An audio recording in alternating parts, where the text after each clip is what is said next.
speaking at a World Economic Forum conversation Davos, Switzerland. On Wednesday, Jamie Dimon, Chairman CEO of JPMorgan Chase, largest and most profitable bank in United States, one of most influential CEOs world, said Donald Trump's policies during his presidency take a step back.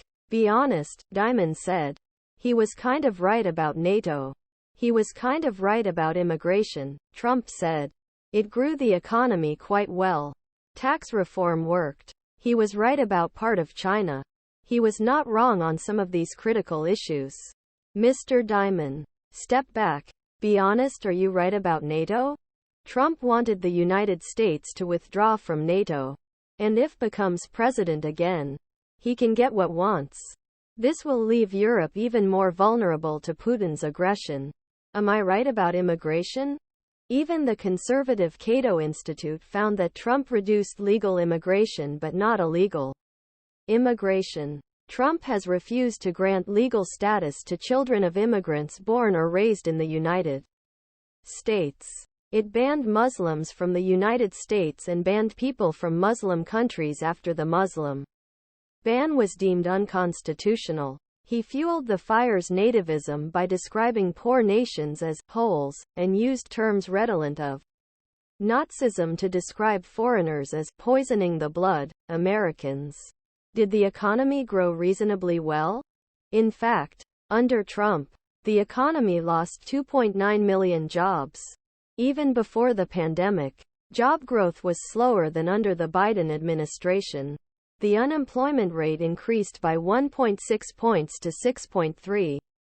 The international trade deficit, which Trump promised to reduce, has increased. The U.S. trade deficit in goods and services reached its highest level since 2008 in 2020, increasing 40.5 from 2016. The number of Americans without health insurance increased by 3 million.